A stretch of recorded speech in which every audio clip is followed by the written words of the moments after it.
Your gut says Miami is going to win, and you should take the over. Your gut also said your NFT selfies would only go up in value. They didn't. But your head is on SportsGrid and knows the QB is in concussion protocol. The backup has a 45 QBR against the zone coverage. The New York D has the most sacks in the league. So yeah, trust your head. It's smarter to be on SportsGrid. A lot of books, and outside of the New York area, the Canes are actually favored in Game 1 of this series. I'm seeing it right now. I'm looking. I see a minus 115 Canes, Rangers minus 105. I like the 6 and 7 games prop, like I took with Boston, Toronto, which we now know is going to cash. I think it's got a chance to go the distance. It's going to be a long, tough, close series. SportsRage Late Night, only on SportsGrid. Draisaitl could easily, at plus money, get the first goal, the second goal, the fourth goal. There's a few guys here. Maybe the prop betting market is not a bad way to look here. Clippers over the Mavericks. If I would have told you that score before the game, knowing that Kawhi Leonard wasn't playing, I would have really figured it would have been the other way around. But the NBA is just crazy. In-game live, all access, only on SportsGrid. DraftKings making a progressive move, I think, that most other companies are also going to do or have done in the past. Adding someone from the government or someone you would say in legislation to become their responsible gaming leader here. And in this case, her name is Lori Kalani. And it'll be interesting to see if other companies try to follow suit in terms of hiring former lobbyists to head responsible gaming. Newswire, only on SportsGrid.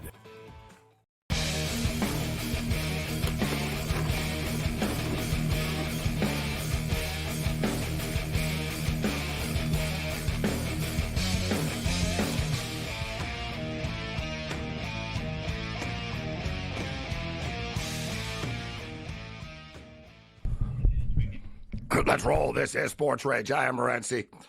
Level 3 has begun. Sirius XM Channel 159 on the SportsGrid Radio and Television Networks. We'll welcome our AM radio affiliates in a couple of moments. The Denver Nuggets are competing right now. They're doing, listen, they're the champions. They're not just going to roll over. They had to show something, and I talked about positive life, signs of life, so to speak. And they're showing signs of life right now. They're still getting lit up. But it's 84-65 right now. 84-65. Our total's in a lot of trouble. There's only 10 minutes left in this game, and we're having a hard time getting to 150 points here. So I don't think there's going to be 57 points scored in the final moments of the game. We are on the Minnesota Timberwolves. We'll take it. We had a great weekend. We were on fire over the weekend, specifically on Saturday. We lit it up. Saturday is one of those special days. We went 6-0 in the UFC. 5-1 MLS, 3-1 UFL. Pretty much like every sport, we won every bet except for like one game, like per league or something like that. We had a great weekend. Oftentimes I'll have great weekends, and Monday will sort of just be a give and take type of day with frustration. And I'm sort of like a team, like a basketball team. The first quarter, it's like, yeah, it's a little frustrating, but we start to dial it up as the week goes on. But tonight should have been a better night for me because I like the Pacer game to go over the number. I like this game to go over. It's on the T-Wolves, but I lost the first quarter of the Pacer game, and I'm probably going to lose the total of this game. I was on the Florida Panthers, so when you get used to winning a lot, it's frustrating when you actually lose. You're not used to losing. So speaking of which, I wanted to get to this with Cam. Well, I'll ask him about it tomorrow, but the Kentucky Derby. It's pretty crazy because this Kentucky Derby this year, coming into the Kentucky Derby, I think it was pretty much the least discussed, least hyped up Kentucky Derby in recent memory. Nobody was talking about it, right? You know what I mean? Like, hardcores were into it, but there was no star horses really. Fierceness was the favorite. And I talked about it. I always play the Florida Derby winner. But I also talked about on Friday night, I said, the problem with Fierceness is it's not like, like the number one, it's the favorites rarely win the Kentucky Derby. Right? The favorites don't win the Kentucky Derby. It just is what it is. And Fierceness was the favorite, but Fierceness wasn't a horse that was dominant in his career. I think at 4 races, he won 2 of them. And he looked bad in the other 2 of them. We talked about he didn't like wet tracks, even though the track wasn't wet. It was raining there all week. And he didn't like traffic. So it was kind of a stupid bet in hindsight. I mean, if you don't like traffic, then the Kentucky Derby's not for you. And what happened was the horse got a bad start. It was awkward, like the horse awkwardly sort of came out of the gate. The starts, are bizarre, right? Some horses don't like, whatever. Like, though it's hit or miss horse racing. We owned a horse and whatever. The horse set a track record once, and another time our horse ran the wrong way on the track before the race. I knew we were doomed. The horses were warming up before our race, right? They're charged so that you get a couple of laps in, like in harness racing, they go around and then like the truck releases the gate and the race starts. Our horse Conflict Diamond gets on the track and starts running the wrong way.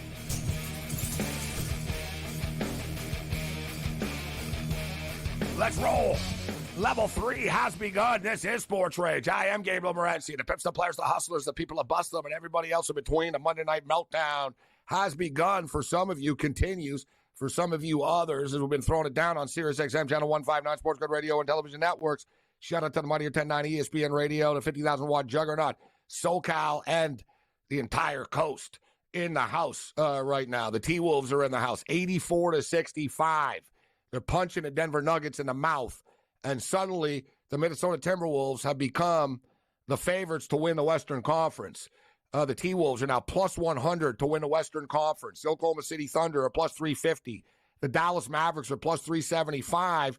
And suddenly, just like that, the Denver Nuggets are 5-1 as the Nuggets are on the ropes right now. They're going to be going back to Minneapolis down 2-0. Meanwhile, we all knew about the Pacers and the Knicks history, and it would be hard to live up to the past games and playoff series that we've had between these two teams.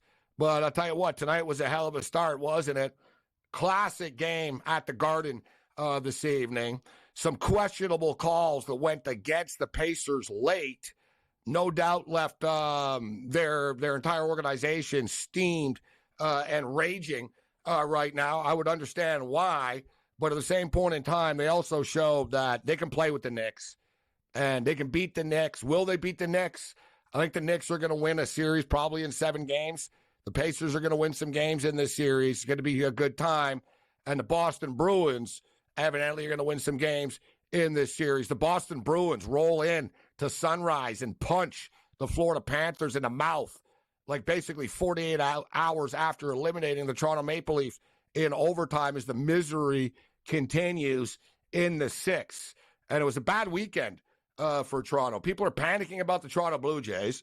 The Toronto Maple Leafs got eliminated again. And Toronto's favorite and very own Drake is getting absolutely lit up, worse than the Leafs did by the Boston Bruins by Kendrick Lamar. Now, I'm not going to pretend to be up on what their issue is, but seems to be getting ugly pretty fast right now. So, yeah, not a good weekend for anybody in Toronto. The Raging Redhead, Cam Stewart, you could see he was still, beaten down and feeling it after a Game 7 overtime loss. But, hey, that's the emotion of the playoffs, baby. Walker Buehler returned for the Los Angeles Dodgers tonight.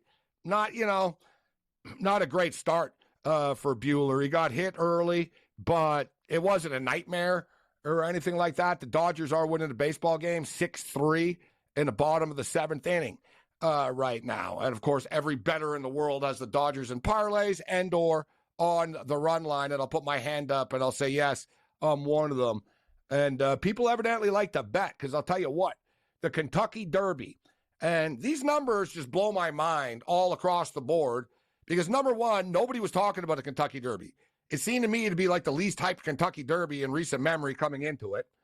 And they set a record, $210 million bet on the 2024 Kentucky Derby. There was actually more than that.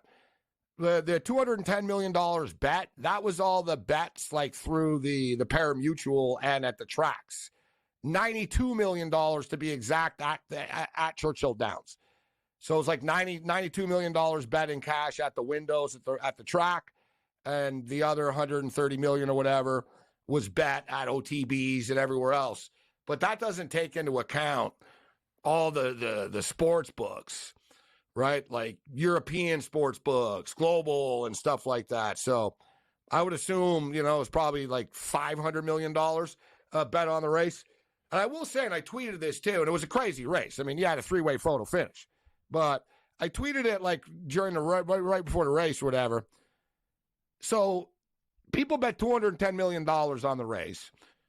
It drew 16 million viewers, the most since 1989. What the hell do I know, right? No one's talking about it. They got 16 million viewers and $210 million bet on the race. So to me, I'm thinking $5 million, it's not much. Like, you know what I'm saying? Like, nobody's talking about the purse. Maybe it's because I actually owned a horse before, and I look at the purse money, and a lot of people think, oh, $5 million. $5 million for all the work that goes in to get a damn horse into the Kentucky Derby. All I'm getting is $5 million out of it. Yeah, I know you get they make money, when they do their stud fees after, but still, I think they got to raise the purse of the Kentucky Derby a little bit.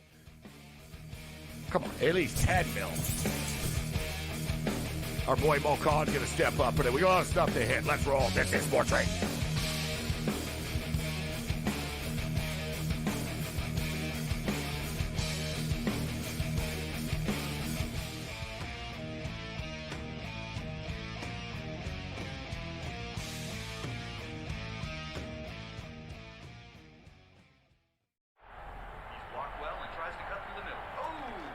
Your gut says Miami is going to win, and you should take the over.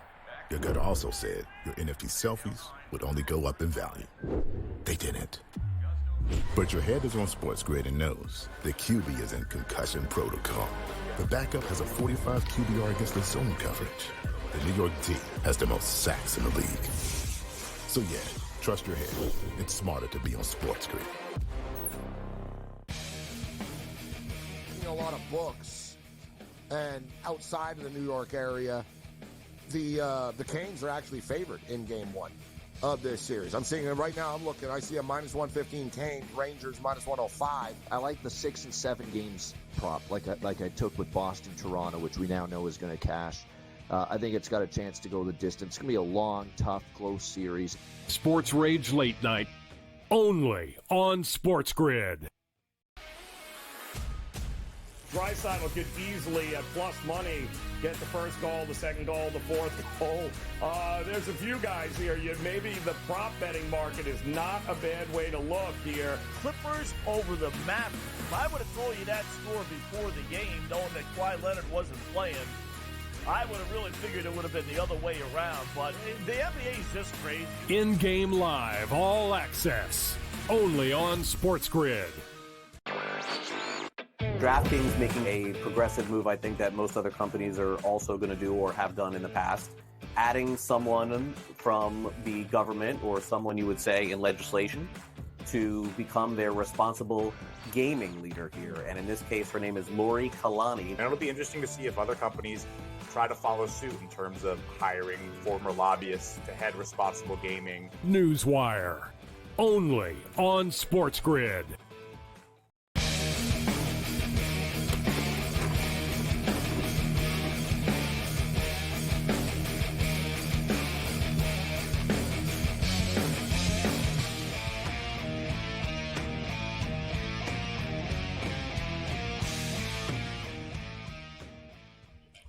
This is SportsRage. I am Gabriel Morency.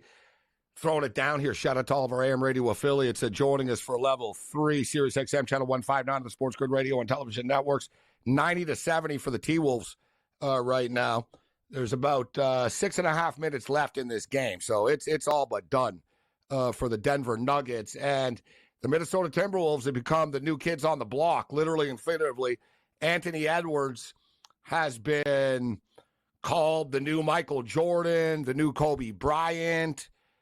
And he is only 22 years old, which is impressive. Like his basketball maturity on the court is super impressive, and his demeanor for his age.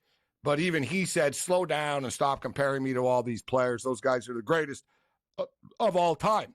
Yet the T-Wolves are a freight train right now, and they become the Western Conference favorites to win. They're minus 110 right now to win the Western Conference. It's a fluid market. It keeps on changing. The Nuggets are suddenly the fourth choice to win the West after Oklahoma City and Dallas. Let's bring Mo Khan in right now. Mo, oftentimes in the regular season, when the T-Wolves didn't have Rudy Gobert in the lineup, it was a problem for them, more so than when they didn't have Karl Anthony Towns, right? He's such a defensive presence, and they can score without Cat. And, I like Cat, but like I said, like Gobert was really important to them. Whenever Gobert was out, they had a bad record without Gobert. He didn't play tonight, but it didn't matter. The T-Wolves just showed up, man. These guys are on fire, Mo. Yeah, they really are, Gabe. And we spoke about the Nuggets last week. The Lakers, as they did, losing to the Nuggets last Monday. But the biggest concern for Denver is their bench play. They don't have any bench play, whereas Minnesota has better depth to work with. I think Denver has a really good starting five. But even without Gobert not being in the lineup here, Cat, Edwards, this core group has gone off on a rampage now. And I'm not saying yet, Gabe, that they're going to go to the NBA Finals, but they have elements of that momentum required to get to that point to play for the Larry O.B. But this is quite a riot by them and how they've dismantled the Nuggets in the first two games of this best out of 7 in Denver. In Denver, which is just super impressive, right? But we talked about it. Denver played two-man basketball. They're not getting enough production from the players that they were getting from last year. Jamal Murray is kind of worn out, you see. Jokic is great, but he can only do so much. Minnesota's depth. I mean, look, Minnesota had the sixth man of the year. Minnesota had that size. And looking at it, Mo, I don't think it's crazy. Now, listen, Kendrick Perkins said earlier in the day, and Perkins always has a hot take of the day, Mo, right? He definitely does. I don't know. Yeah, so they're not always right. But he was talking about how, he thinks the T-Wolves are going to the finals. And people are like, oh, that's a hot take, and that's pretty bold and stuff. But is it? I mean, all right, they're going to be up 2-0 here. Denver are going to be in tough to come back on Minnesota. I doubt Minnesota are going to choke this series away. So then they're going to get the winner of Oklahoma City and Dallas. I think they could. I think they're better than either one of those two teams, in my own personal opinion, even though I know Oklahoma City have the higher seed. Who do you like in the series between the Thunder and the Mavs? Right now, I like the Mavs since probably end of February, March, caught my attention, right? The way they went about, I remember they had a 2-gamer in Sacramento on the road, and they just took out the Kings at the knees and didn't have any remorse at all for them. And, this guy very well, Dwight Walton, former Canadian Olympian, who I work with in Montreal on the basketball games. I'd asked him, hey, would you buy stock in the Mavericks? He goes, absolutely, because they are becoming a tough out. And I think what they do from a matchup perspective here, Kyrie Irving has been low-key, no controversy off the court, on the court about how he's been, as he was in years past in Brooklyn, of course, in Boston, and before that in Cleveland. I think that's been the key, is that Kyrie does his thing. He gives Luka his touches. Luka makes the magic happen, and Kyrie does the little things so well. Defend. That's the key, right? Kyrie's been defending better. And now this Maverick team, Gabe, I know they got called out for the last couple of years and how they didn't play well and missed out on the playoffs a year or two ago. But they play with that edge on defense now, right? That was lacking for the last couple of years. And I just think in this situation right now, the momentum and the matchups right now, I think favor the Mavericks. But there's no doubt that the OKC Thunder and how they've been playing with house money and how they've been as a youthful team will give them a good run for the money. But I think the Dallas Mavericks win that series in 6 games. It's such a different matchup for them, though, isn't it, than the Los Angeles Clippers? An aging Clipper team, an older Clipper team, right? You're playing against Paul George. You're playing against James Harden. Kawhi Leonard was in and out of the lineup. And a team that didn't have a lot of depth either. I wonder, it's such a toss-up, because I do buy into everything that you guys are talking about. And shout out to my boy Dwight, big fan of his. I buy into that. I like a lot of what Dallas does. But I think that Oklahoma City are a little deeper than they are, Mo. That's when that's sort of my gut. I keep coming back to it. I think, and I also think there's some guys on Oklahoma City that can play better defense. I know Dallas have some rim protectors and they got better at it, but our boy Lou Dort, man, you know what I'm saying? Yeah, Montreal's you got some like mean dudes on this team. Holmgren brings some size to the table. SGA can trade points, and it's almost it's going to be an epic battle to see what he brings to the table here. He's probably going to put up 35 a game. Probably a 7-game series, though, Mo. It's going to be a fun series to watch. Fun basketball. And it's cool to have a new series, isn't it? Like fresh matchup. It's sort of like a Red River rivalry, right? Like the Texas-Oklahoma border, right? That they're going to have with the Mavericks. Yeah, good call. and you know what, Gabe? You bring up Lou Dort, right? He is probably their best defender. He's going to probably be babysitting on the court, yes. Luka. Yeah, on the court. He's probably going to babysit Luka Doncic the entire time, however long the series goes, and he's going to lock him up, right? Daniel's going to ask him, look, don't care that you scored 10, 12 points for us. We just need to lock down Luka and contain him, and we'll do the rest from there. And if they can kind of have that boxing one theory and have Lou on Luka, that might be the matchup to watch out for in games 1 and 2, how that plays out. Can the Mavericks adjust to that? And you think about Jason Kidd now, he got the new contract, right? So he's comfortable now with this new deal in place here. And I love that chess piece that we'll have with the coaching staffs going at it for the first 2 games that we'll see on the week coming up. One thing we know about Luka Doncic and his greatness, though, is that you can get under his skin. He's very emotional. Absolutely. And Dort, just wear on him. Like you said, you're not going to fully stop him, but just make him work for everything. And Dort's that guy that can actually do it.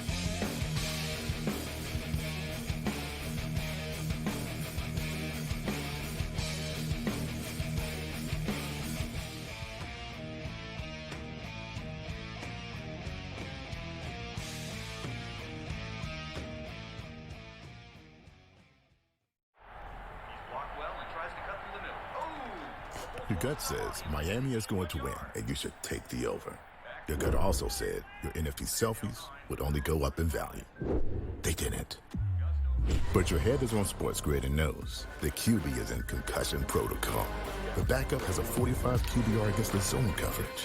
The New York D has the most sacks in the league. So yeah, trust your head. It's smarter to be on SportsGrid. A lot of books.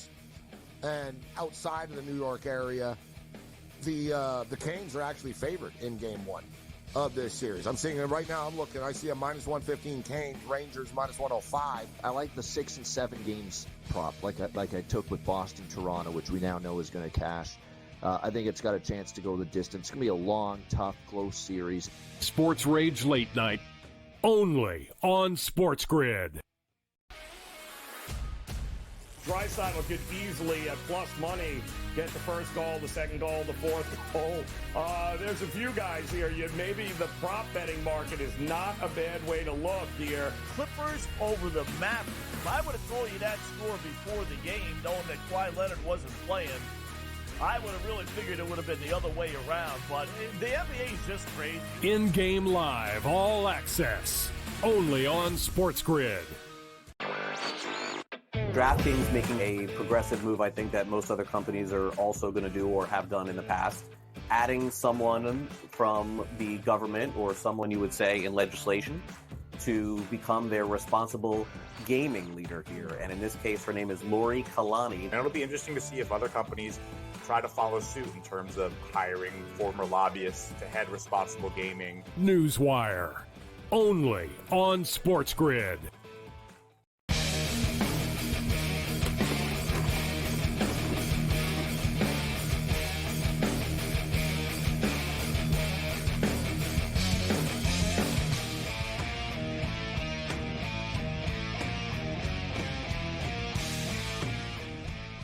This is SportsRage. I am Morency. Quickest 180 minutes in sports talk and television continues.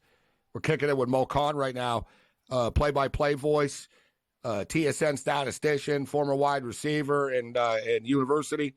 Mo does it all. He's even been a weatherman before. 102.76 for the T-Wolves right now. It's an absolute rout in the Mile High City, under 3 minutes remaining. Wow, this total is like nowhere near our shot. We were on the T-Wolves plus the points and the over of this game. We're going to get the split. So, Mo, wild game tonight. And so what's your prediction before we wrap up the Oklahoma City series, actually, before I move on? Because like I said, man, it's a tough one. It sounds like you're leaning Dallas. I'm leaning OKC. I'm going to say OKC in 7.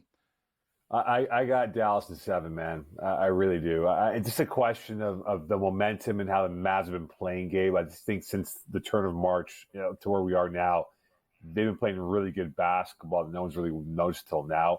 And they just got a little bit more edge to them. I think OKC is probably a year or two away from being that conversation like the Nuggets were last year of a contender in the Western Conference.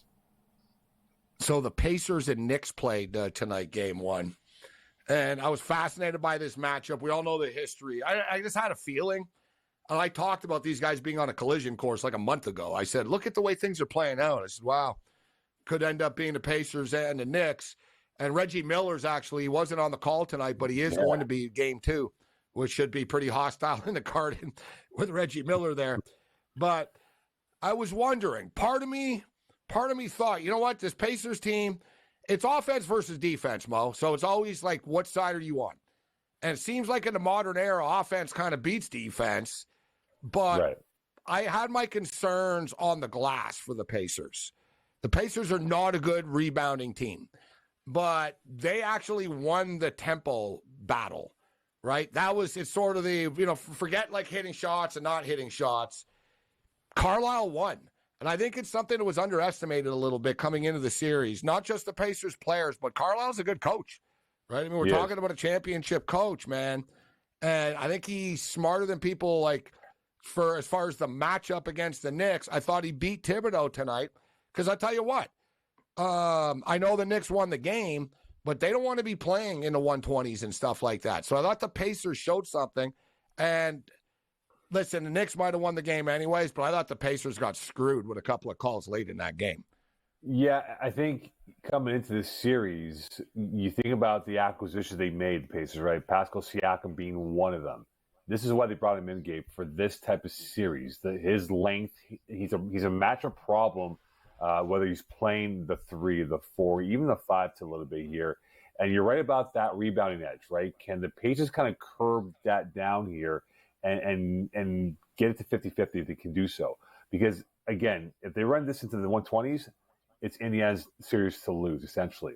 And I just think for Thibodeau and the fact that he was out-coached tonight in certain aspects of the basketball game, beg your pardon here, can he now get this to be more of a meat grinder? Because, look, Brunson's going to get his 40 points, whatever it is, and I think they're okay with it. But at the end of the day, if the Knicks are going to win this series, you're right. The rebounding battle will be key. And how well do they defend? Can they really muck it up now and get this to be more of the low 90s and not the 120s that we saw on Game 1 tonight at MSG? The other news of the day today, as far as the NBA was concerned, was out of Miami, and I want to get the quotes right. So Pat Riley was on the warpath today. Oh yeah, right. And let's start off with his quotes about Tyler Hero.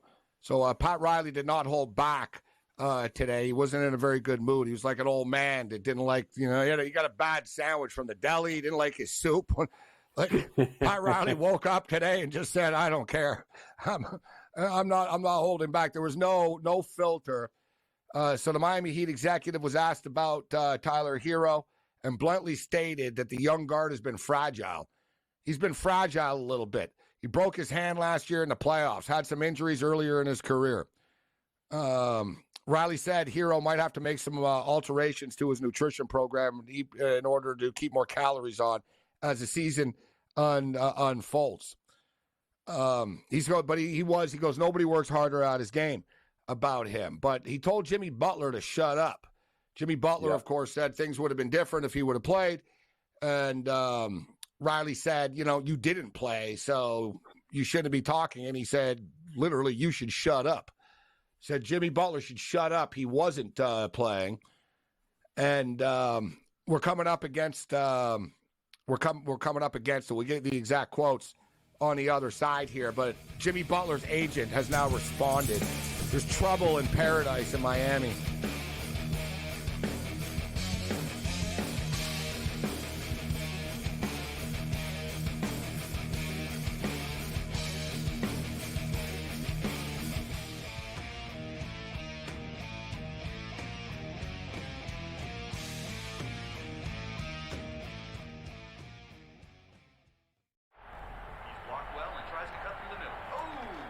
Your gut says Miami is going to win, and you should take the over. Your gut also said your NFT selfies would only go up in value. They didn't. But your head is on SportsGrid and knows the QB is in concussion protocol. The backup has a 45 QBR against the zone coverage. The New York D has the most sacks in the league. So yeah, trust your head. It's smarter to be on SportsGrid. A lot of books, and outside of the New York area, the Canes are actually favored in Game 1 of this series. I'm seeing it right now. I'm looking. I see a minus 115 Canes, Rangers minus 105. I like the 6 and 7 games prop, like I took with Boston, Toronto, which we now know is going to cash. I think it's got a chance to go the distance. It's going to be a long, tough, close series. SportsRage Late Night, only on SportsGrid. Draisaitl could easily, at plus money, get the first goal, the second goal, the fourth goal. There's a few guys here. Maybe the prop betting market is not a bad way to look here. Clippers over the Mavericks. I would have told you that score before the game, knowing that Kawhi Leonard wasn't playing. I would have really figured it would have been the other way around, but the NBA is just crazy. In-game live, all access, only on SportsGrid. DraftKings making a progressive move, I think, that most other companies are also going to do or have done in the past. Adding someone from the government or someone you would say in legislation to become their responsible gaming leader here. And in this case, her name is Lori Kalani. And it'll be interesting to see if other companies try to follow suit in terms of hiring former lobbyists to head responsible gaming. Newswire, only on SportsGrid.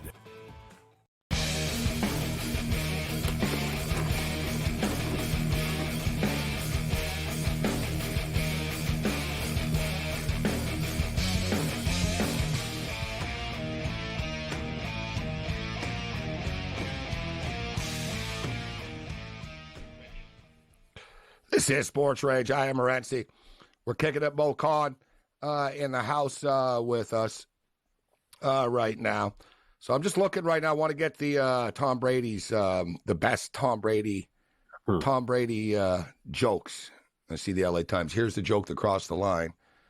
So it was Tom Brady's roast last night. I got to be honest, Mo. I had no idea about it. Like, it caught me off guard. I saw people were tweeting about it and stuff, and I don't know what game I was watching. I was watching a game. What hockey game was on last night? Yeah, I don't know. It was a hockey game. Dallas, Vegas. Yeah, it was Dallas and Vegas. It was the same time as the roast, right? Yeah, exactly. Right. Yeah. So pardon me for watching sports over a roast. But so I started to see the clips popping up and the jokes popping up and stuff. So I checked it out after. I didn't watch it live, but I've pretty much seen everything now of relevance here. What was your take? What was your take on the roast? It was okay. I mean, 3 hours is quite long for the roast. I watched the highlights of it. I had a broadcast, actually, funny enough, so I didn't see the roast. But I just saw there were some questionable jokes. We talked about off there about the Hernandez situation and his girlfriend, Aaron's girlfriend, coming out saying she wasn't happy about that. The Drew Bledsoe shot that Tom Brady took at him in relation to 9/11 is a very touchy situation, as we know, Gabe. That's off limits, I think, in my books. But otherwise, the other jokes that were thrown out there were funny. I thought there were some good ones that were going, some zingers from Robert Kraft towards Tom and vice versa. And even the comedians that were on stage that made some good jokes, that came off pretty well. But again, the Hernandez thing and the 9/11 caught me a bit uncomfortable with how that played out for Tom Brady's roast last night. And we'll get the jokes here. I don't want to tell them just myself and not. I want to get the. I want to get the best lines. But I will agree with you. Listen, we're in an era right now where everybody cries about, I'm being censored and comedy is being hurt. I mean, even Seinfeld coming out. Jerry Seinfeld complaining that things are too woke is like Maroon 5 complaining that the music industry is too pop. So I don't know what the hell Seinfeld is talking about. But we're in an era now where people flip out. They get offended about everything. Last night, clearly the producers of this roast, Mo, said, we don't care about political correctness. No, they didn't. Like they made that line. So I'm not one to cry. Like, if you don't like something, don't watch it, right? That's the way I feel. But at the same point in time, there's no way in hell that if I'm there, I would do a 9/11 joke, Mo. You know what I mean? Like, I would just tell them no. I'd say, no, I'm not, like, because all these jokes are given to them. So it's like, I'd be like, no, I'm not doing that one. Like, I'm not, you know, I'll joke about something else, but I'm not joking about, like, what does 9/11 have to do with Tom Brady? You know what I'm saying? Like, there's no relevant, like, there's no need for it. You know, I'm not saying, you know, that you can't have something, you know what I mean? Like, but it's so nothing to do with anything. Like, so for me, I would say that was the one that I was like, dude, like, it's not funny. There's nothing funny about that. That was my takeaway. That was the one I thought crossed the line. Yeah, the only connection the 9/11 thing had with Tom and Drew was obviously again, the NFL delayed that weekend's games, obviously, with what happened with the World Trade Center. But the following week is when Drew Bledsoe went down against the Jets, right? And that's where they connected the dots. But again, you don't bring up something like that and connect it with that awful situation through a joke, because this comes off bad. And you're offending a lot of people in the U.S. that took great pride in that awful moment in U.S. history. So I just think that it was not the right time to do that type of joke. And I think, though, the best joke that came out from Drew Bledsoe is that he told Tom, I got two things over you. I'm a first overall pick, and I just celebrated my 20th anniversary in my marriage, right? That Tom's never ever. He said the joke was, he said, you might have taken my job, but he goes, I got two things that you'll never have. I was the number one pick in the NFL draft and a 28th wedding anniversary. Yeah. It's about the delivery. Drew Bledsoe said it today with Dan Patrick, your BFF from the Super Bowl. He said his wife actually wrote one of the jokes in the roast, but would not reveal which joke it was that his wife wrote for the event. I guarantee you it was the 28th anniversary wedding one. That's what. But yeah, it's good that I was surprised about that, actually, because I think a lot of the jokes were written for some of the people. Yeah. The one about Aaron Hernandez's family are not happy. And I thought that one too, personally, was uncomfortable. Like, it's supposedly your friend. You know what I mean? Like, he was your teammate. You know what I'm saying? Like, you mocked his death, which, you know, and like I said, I like to get these things right, but stupid media censors everything right now. I'm just trying to get the word for words here, and everything is just a pain. I'm clicking here. That's the problem with today. It's like, just give a list of the damn things instead of some of them and click here and this one was offensive and stuff. So basically, Julian Edelman said, a lot of people asked me about Tom Brady's, the size of his junk, essentially. And they said, he goes, I know it's strange, but people ask me about, does Tom Brady have a big package down there? And he said, well, you know, he goes, he's okay. But he goes, we had one guy on our team that was really hung, our tight end. Yeah. And it's like, you know what I mean? And like, some people didn't think, you know what I mean? It was not, I noticed Belichick kind of chuckled at it, right? Like, there was a couple of, that one was, you know, there was a few of them. The Belichick stuff was pretty funny. Like those were the ones I thought was pretty funny. When Julian Edelman told me, you remember that time you told me that I couldn't make the team at Foxborough High? He goes, well, now Foxborough High, the only effing place that you could coach that wants you, right? And that was pretty good, right? There was a couple other ones. They wanted Belichick a bit there. And it's weird. Tom Brady didn't get upset at Giselle jokes, but he got upset at Jeffrey Ross when Jeffrey Ross made a massage parlor joke about Robert Kraft, and Brady was mad for real. He actually went up on stage and like leaned in and said, don't joke about that. Don't talk about that again. Which I thought was kind of weak as well. Yeah, it was a weird, like, you think about this, Gabe, right? When the Hernandez thing went down 11 years ago, all Patriot players were off limits. We're not talking about that. Remember, some radio hosts would ask the Patriot players, hey, what happened? We're not talking about that. And now they're joking about that. And this came off well. And then that joke about the whole parlor thing, I mean, that was crazy too, right? Because Tom, as you said before, was not happy about it. And if you recall, right, Tom took a shot at Kim Kardashian, and she got booed profusely at the event in L.A. So this had some weird dynamics of certain people that were there that you ask yourself, well, what's the connection with Tom and that person, or this community with that and Tom Brady? So I just thought it had some good vibes, but it had some pretty dark moments as well. Brady took a shot at Belichick, saying, I've been out of the game for a minute, so I'm curious, how many Super Bowls have you won since I left? Maybe it's not the guy on the sidelines. When I go to the Indy 500, I don't ask the winning driver who gassed up the car.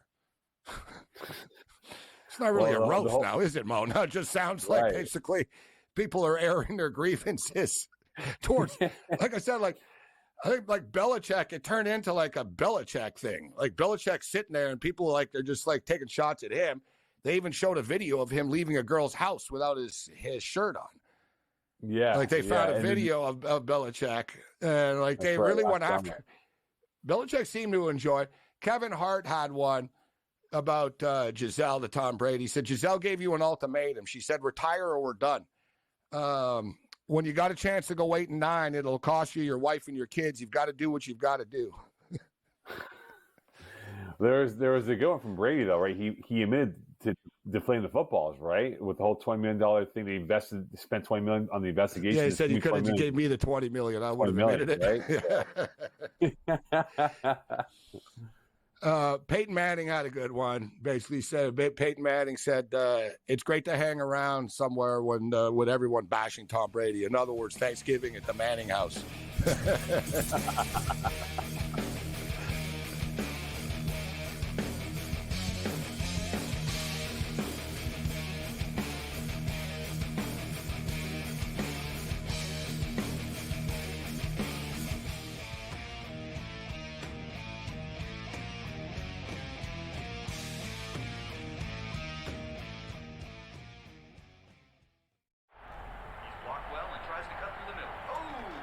Your gut says Miami is going to win, and you should take the over. Your gut also said your NFT selfies would only go up in value. They didn't. But your head is on SportsGrid and knows the QB is in concussion protocol. The backup has a 45 QBR against the zone coverage. The New York D has the most sacks in the league. So yeah, trust your head. It's smarter to be on SportsGrid. A lot of books. And outside of the New York area, the Canes are actually favored in Game 1 of this series. I'm seeing it right now. I'm looking. I see a -115 Canes, Rangers -105. I like the 6 and 7 games prop, like I took with Boston, Toronto, which we now know is going to cash. I think it's got a chance to go the distance. It's going to be a long, tough, close series. SportsRage Late Night, only on SportsGrid. Draisaitl could easily, at plus money, get the first goal, the second goal, the fourth goal. There's a few guys here. Maybe the prop betting market is not a bad way to look here. Clippers over the Mavericks. I would have told you that score before the game, knowing that Kawhi Leonard wasn't playing. I would have really figured it would have been the other way around, but the NBA is just crazy. In-game live, all access, only on SportsGrid. DraftKings making a progressive move, I think, that most other companies are also going to do or have done in the past. Adding someone from the government or someone you would say in legislation to become their responsible gaming leader here. And in this case, her name is Lori Kalani. And it'll be interesting to see if other companies try to follow suit in terms of hiring former lobbyists to head responsible gaming. Newswire, only on SportsGrid.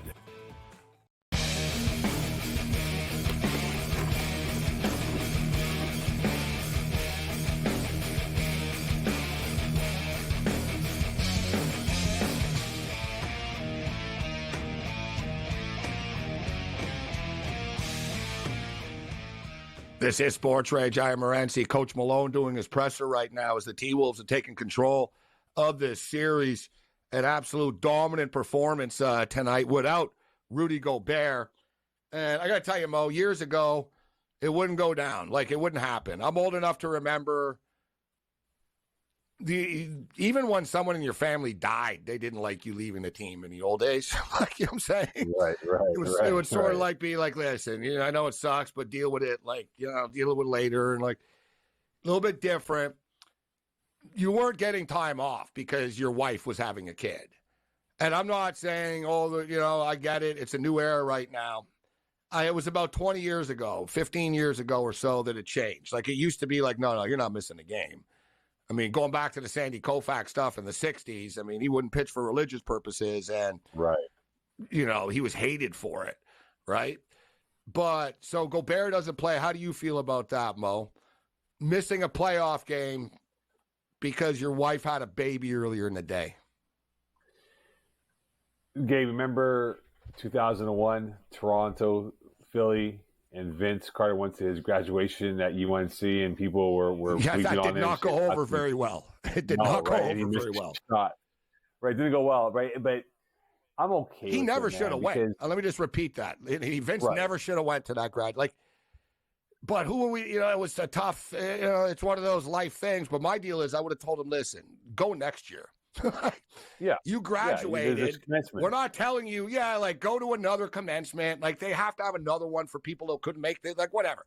You know what I mean? Like, that was, but just for people, younger people who don't realize, it wasn't the Eastern Conference Finals. Some people act like, oh, no, it was the second round. Round two, but it was game seven. It was game seven, Raptors and Sixers, Allen Iverson era, Vince Carter. And Vince Carter went to his graduation at Chapel Hill the afternoon of the game.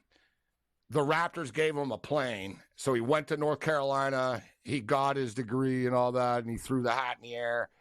And then he went for game seven, and I don't think it had anything to do with it, but it didn't help that then he missed the shot at the end at the buzzer.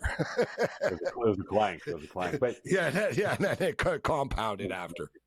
Yeah. But I think for Rudy, it's this new age athlete, Gabe, right? The player empowerment now is that they control terms. And for Rudy Gobert, he felt it was, and rightfully so, that's his own thing, that he had to be there with his girlfriend for the birth of his child.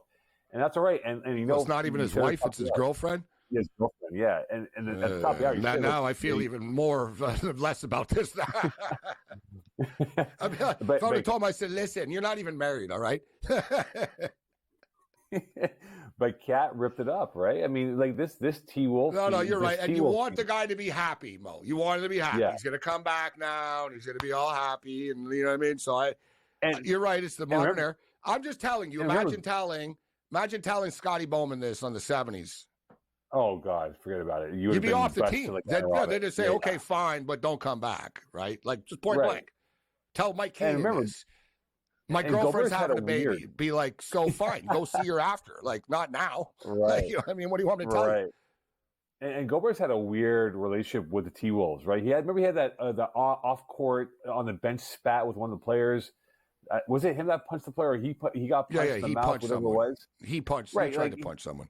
Like, he's had some weird moments in Minnesota, and there's always been that disjointed. Remember, he gave Donovan Mitchell COVID in Utah. That was a big thing. Right. Well, no, he could have gotten it anywhere, but Gobert took the microphone and made a joke about it, and Mitchell was pissed. But in Minnesota, though, like he's had a weird start to his career. Like, he's found his bearings now, but like it just took him a while. And they said it was a mismatch with him and Cat in the lineup at the same time. That they played better when they were off the court. One was on. Yeah, but exactly, Mo. I don't think it was personal. I follow the T-Wolves closely, and they said it last year. They were like, it's not personal that they don't get along or not like each other there. It threw Cat off. You had this big body in the paint suddenly that usually was his space to go and score, right? That's like right. Cat evolved and changed, right? So it was sort of basketball chemistry wasn't great, so it's going to lead to a little bit of friction, but it wasn't like all-out hostility. Right, it's marking your territory, right? This kind of getting used to having this new dreadnought in a lineup with Cat to work with. Plus, and you know this, Mo, and so I was going to say, and plus, Karl Anthony Towns was having a hard time as well. Everything hit at once. Dude, he lost people in COVID, a lot of people. Like, you know what I mean? A lot, like one run, so he's losing people. People are dying around him. You get this new dude on the team, and suddenly Anthony Edwards is becoming the alpha male. He was the dog on that team, bro.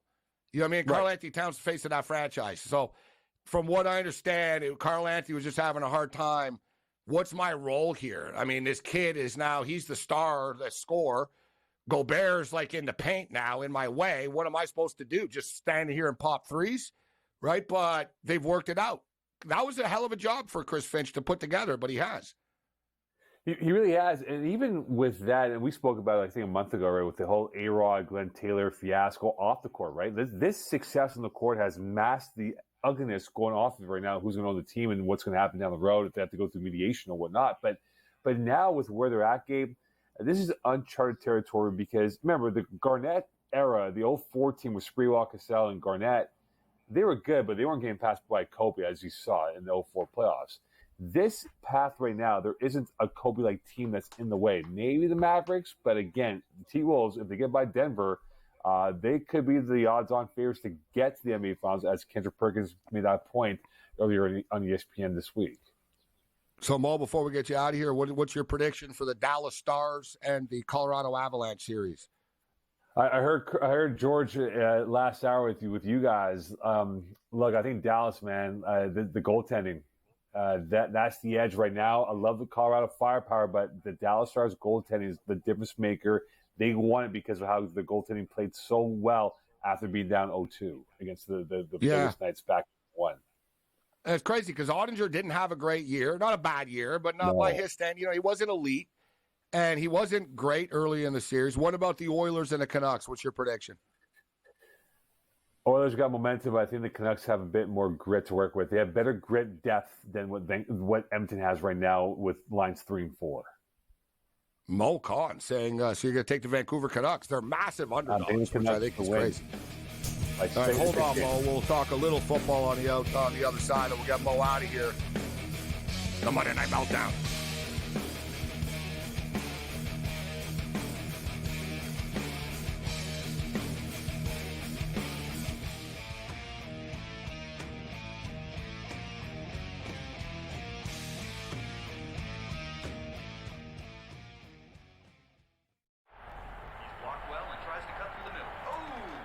Your gut says Miami is going to win, and you should take the over. Your gut also said your NFT selfies would only go up in value. They didn't. But your head is on SportsGrid and knows the QB is in concussion protocol. The backup has a 45 QBR against the zone coverage. The New York D has the most sacks in the league. So yeah, trust your head. It's smarter to be on SportsGrid. A lot of books. And outside of the New York area, the Canes are actually favored in Game 1 of this series. I'm seeing it right now. I'm looking. I see a minus 115 Canes, Rangers minus 105. I like the 6 and 7 games prop, like I took with Boston, Toronto, which we now know is going to cash. I think it's got a chance to go the distance. It's going to be a long, tough, close series. SportsRage Late Night, only on SportsGrid. Draisaitl could easily, at plus money, get the first goal, the second goal, the fourth goal. There's a few guys here. Maybe the prop betting market is not a bad way to look here. Clippers over the Mavericks. If I would have told you that score before the game, knowing that Kawhi Leonard wasn't playing, I would have really figured it would have been the other way around. But the NBA is just crazy. In-game live, all access, only on SportsGrid. DraftKings making a progressive move, I think, that most other companies are also going to do or have done in the past. Adding someone from the government or someone you would say in legislation to become their responsible gaming leader here. And in this case, her name is Lori Kalani. And it'll be interesting to see if other companies try to follow suit in terms of hiring former lobbyists to head responsible gaming. Newswire, only on SportsGrid.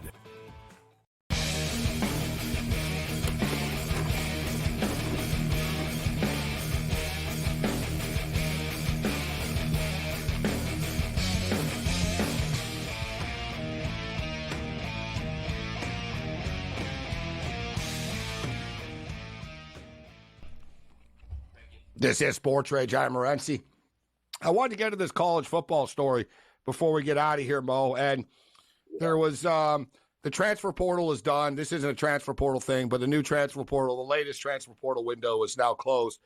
There was nothing really groundbreaking. A couple of good players here and there. Teams sort of did a little touch-ups. But a big story today in recruiting, Bo Polston. Bo Polston was one of the most highly recruited quarterbacks in college football, yet he's going to Toledo. And now, is he going to stay at Toledo forever? Probably not yet. I don't know. You never know. It's a new world right now, especially with NIL stuff. But he visited a couple of places, and he got offered Michigan, Georgia, Notre Dame, Washington, and then this is the one that surprises me most. So I totally get it. You go to Georgia, whatever, dude. You know what I mean? Like, you're not going to play. All right? No, like you're not playing. So you go to Michigan, you're probably not playing. They got 5 quarterbacks. They were all big recruits, and Orgy's the quarterback, and there's a pecking order to the method to the madness, and you're not in on it. So what I don't understand, though, is why Toledo over like a West Virginia or an Indiana? Because from what I understand, it's different. He would have been the starter in a lot of these places. Like Cal, there was other schools like Cal, Virginia Tech. Right. Vautech thought they were in this thing, and he would have been the quarterback of Virginia Tech for the most part. There's the original criticism. He doesn't want to compete for a job. And then there's other people that say, no, it's a smart move in the modern era. Instead of wasting your talents and holding a clipboard for Kirby Smart or Georgia and being 3rd or 4th string for a couple of years, go to Toledo, put up some big numbers, make some NIL money, and then basically transfer somewhere else after and make a couple of $1 million after. I think it's the smart move for the kid, and it was being discussed. Pete Thamel's talking about it today. Kind of like a new business model. This is like a new twist to what the NIL can do, Mo. I can make money for now, and then if I play well here at Toledo, I won't have to be the backup of one of these big schools. They're going to pay me $2 or $3 million to be the starter. Yeah, he's trying to control the environment that he's in, right, in terms of where he goes. Because you're right, Michigan, Georgia, Washington, they have recruited 5-star quarterbacks for the next 3 cycles, right, for 24, 25, 26, 27. I just think now for him, you go play in the MAC, which is a solid conference. I think you and I both like the MAC as it is. Make your damage there, get your yards up, touchdowns up. Because remember, Gabe, think of how much we have in transfer portals and what happens every single January and every single springtime that we have for the cycle. He will be a sought-out quarterback because Alabama's going to come calling, and someone's going to give him $1 million, Gabe, and he will make more money by the fact that he upped the value by upping a program that's mediocre in the MAC and becomes maybe prominent in that conference. And that means teams are going to go out there and say, you know what, we'll pay you $4 or $5 million to come play for us for a year or 2. Yeah, and you get some reps, right? And then you get some reps this way because Toledo throws the ball a lot. You're going to throw the ball 45 times a game. And look at Jaden Daniels, right? I mean, Arizona State, a bigger time program, but it's almost the new model for a lot of people. Start off at, one school, and then we'll go to a bigger school in a year or 2 after. But we'll start off here to establish ourselves. And really, you're just sort of marketing yourself in this NIL stuff. Because as you stated, teams are going to come calling for you. But look at a player like Mitchell. That's why you could never Quinion Mitchell in the draft. Yeah. Right? Right. Same thing, bro. He played. He played in the MAC as well. And Nick Saban even admitted. He goes, I tried to get this kid. He wouldn't leave. People were like, you admitted to tampering. Saban admitted. He goes, point blank, I tried to get this kid to leave, and he wouldn't leave the MAC to come to Alabama. And he goes, he turned down Georgia and a bunch of other schools. He liked it there. Yes, look, it's given a new way of how college football is going to be, Gabe. And now with these power conferences, right, the instability of, say, a Vautech or Miami or Clemson, some players might say, you know what, bleep that. Let me go play somewhere more stable and put up stats and get my paycheck, and I'll make more money in year 3 at a bigger conference than go to the NFL by my 4th year of playing football at that level. And you win, too. There's also that other aspect to it, right? Like, you know what I mean? All right, if I'm a star, I'll make Toledo good. We'll win the MAC. We'll win a bunch of games. I'm going to have a bunch of fun, put up big numbers, as opposed to battling for the 3rd string spot on the Georgia Bulldogs and getting yelled at by Kirby Smart. The example I'll give you is Ben Roethlisberger. He went to Matt Ohio, and look what happened with him, right? Listen, if you got talent, they don't care where you played. Mo, no, they don't care. Bagent won games last year in the NFL. Great stuff, Mo. All right, now you're on your own. Later.